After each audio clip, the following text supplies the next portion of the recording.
Now, the ending with the box. It's funny actually. People's main issue, I think, seems to be, at least as far as what I said in the review about it is concerned, seems to be just this insistence that the box isn't actually a Deus Ex Machina. And you're right, the box isn't a Deus Ex Machina because it was set up at the start of the season. But the thing is, I never said the box was a Deus Ex Machina. I said the content, or what was in the box, was a Deus Ex Machina. And that certainly wasn't set up at the start of the season. That was the whole mystery surrounding, what's in the box, basically. People have sort of tried to sort of argue that maybe just because the writers had this whole season planned out, then that somehow means that the content of the box isn't a Deus Ex Machina. But by that logic, nothing's a Deus Ex Machina, because everything's planned out by the writers. At least in terms of fiction, anyway. That's kind of how fiction works. But to be honest, really, the fact that it's a Deus Ex Machina doesn't really bother me that much. It's kind of a sort of minor flaw, really, and it's something that has been present in the show since the very first story, really. The elements of harmony, the crystal heart. It's a common thread, throughout the series. Twilight just knows every single spell there is to know. It's a very sort of common thing that's been used, throughout the series. So it's not really any kind of bigger problem in this episode than it is with any other, really. So it actually doesn't bother me too much. What actually sort of bothered me a bit more about what was inside the box is that it's really nothing more than a replacement for the elements of harmony. If you go back to the start of the season, I really like the idea that they're having to give up the elements of harmony. The writers have kind of decided, okay, we're not going to just resort to this sort of Deus Ex Machina device of just, solving everything, these elements of harmony anymore. We're going to get rid of them, and, we're going to force, the characters to find some different way to resolve things in future. At least I thought that's what they were going to do. They were going to have to try and find some new way to defeat an evil that wasn't just, this, unexplained kind of unstoppable force of magic that just, fixes everything. What do they do at the end of the season? They just replace the elements of harmony with something pretty much identical to the elements of harmony, really. They don't move things forward. They don't evolve the show. They just sort of resort back to the status quo. It's something that has bugged me about TV shows ever since I was a kid. The constant pressing the reset button, resorting things back to the way they were. Nothing changes. And, this is a slice of life show, so, perhaps you kind of expect things to just sort of stay the same, the characters' lives just sort of go on. But when you have these sort of fate of the world type stories, you do expect things to change a little bit. You expect the landscape of the world, you expect the situation in the world to change a little bit. And, unlike a lot of people, the thing I really like, I think, about some of the things they're trying to do in this show is they are trying to switch things up a little bit. Twilight becoming Alicorn being, the main example. Introducing new characters like Cadence and Shining Armour. Introducing new areas of Equestria like the Crystal Empire. I like that. Regardless of how well they're developed or how much introduction they're given or how much sort of it makes sense in terms of continuity, I just like those as ideas because they're changing things up. They're switching up the format and straying away from the status quo, and they're giving each season a slightly sort of different feel. So this getting rid of the elements of harmony, that's what I really liked about it. I liked that they were just getting rid of something old from the past seasons of the show, and then we're going to change the situation, and then we're going to give the characters some kind of new, different kind of way that they were going to have to figure things out. So then they bring something in that is basically just the elements of harmony, just repackaged, basically. So that really did kind of bother me. It was just resorting back to the way things were. The other thing that kind of bugged me about this whole box is the keys. Now, I really like the idea of the story arc that was going over the course of the season, with the main six having to rediscover their element of harmony, basically. Sort of showing just because they've given up the actual physical object that is the element of harmony doesn't mean that the element of harmony isn't sort of inside them in spirit. It isn't sort of still there. They still represent it. I didn't really like the actual item that they had to acquire. I like the key-giving characters. I like the idea that they have this element of harmony inside of them and they've sort of passed it on, if you like, to another character. I like that as an idea. Just the actual physical key item, I didn't really like that as an idea. It was just a sort of token of their gratitude, just to sort of be a sort of metaphor for the passing on of the elements of harmony kind of thing.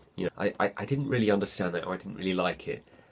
And I've been thinking about this for a long time now, over the last few months since Twilight's Kingdom first aired. And you know what? I think could have made the ending to Twilight's Kingdom a lot better. And this is not me sort of reviewing the episode anymore. This is me to sort of try to rewrite the ending almost. What I think could have made the ending to Twilight's Kingdom better is during the season you have the key item episodes. You have the key episodes, excuse me, but you don't have the key items. That you have the key giving characters, and they have their little speech at the end about how they've learned something from each of the characters, but they don't actually give them anything at the end of the episode. You maybe have their eyes do the sort of rainbow eye thing, maybe, or you may just have a little bit of a rainbow shimmer in the air or something. You don't actually have the key item in any of these episodes. And you have Discord, give them the journal with the entries in, and they read through the entries.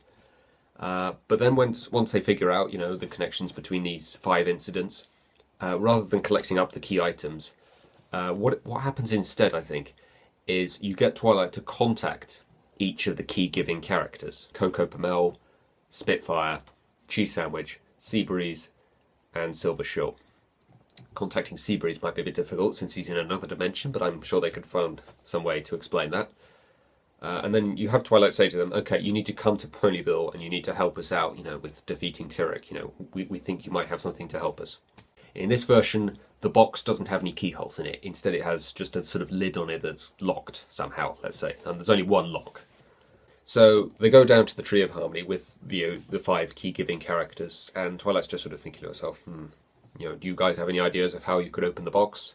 And much like Pinky did with Boneless in the actual episode, you maybe have Pinky go up to Cheese Sandwich and say, "Come on, Cheese, what do you think? You can figure something out." And she sort of thrusts him towards the box or something. And it causes one of the panels on the box to light up. The laughter panel, let's say. And then the other 4 key-giving characters, they all approach the box and they think, what's going on here? And then 4 more panels on the box light up, which just leaves, the one representing magic on it.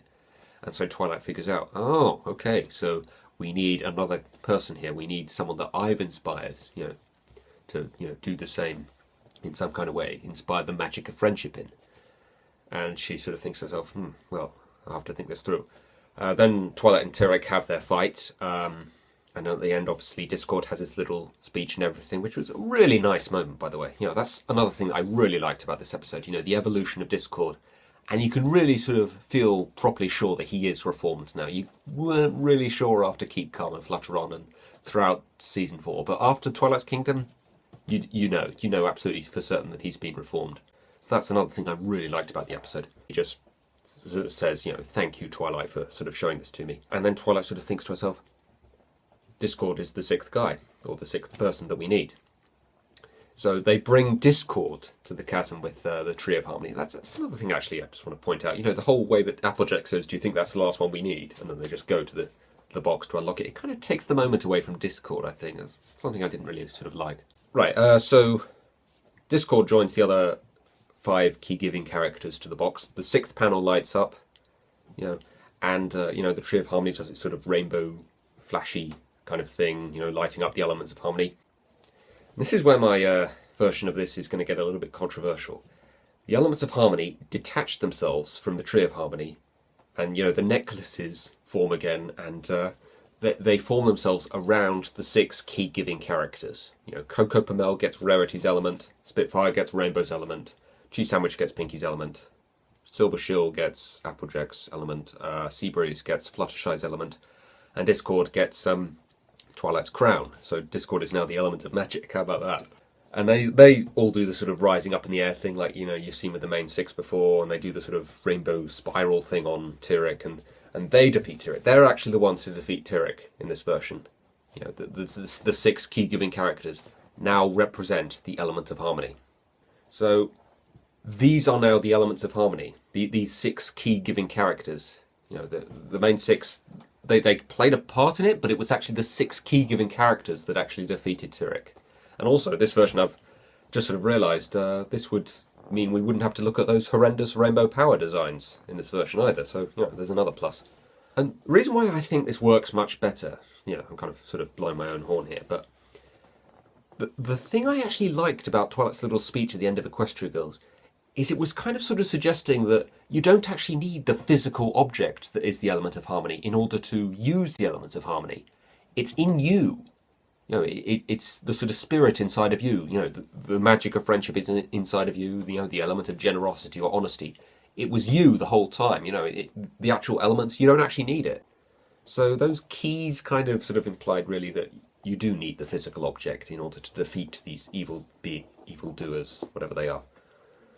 So yeah, that's why it kind of bugged me. And then, you know, you could carry that on into season 5. You know, you could have these 6 key-giving characters maybe come back every time Equestria was, you know, needing to be defeated in some way. Obviously, you'd have to incorporate the main 6 in some way. I suppose bringing back Cheese Sandwich might be a bit difficult since he's voiced by Weird Al, but, you know, you could just have him not talk, or, you know, you could bring in a different voice actor maybe, you know, to impersonate Weird Al or something. For a season 4 episode, I imagine they could have just had him record the lines for the finale at the same time he recorded Pinkie Pie, but for a season 5 episode it might be a bit more difficult, who knows. But anyway, yeah, that's kind of an idea I had about how the ending to Twilight's Kingdom could have been a little bit better.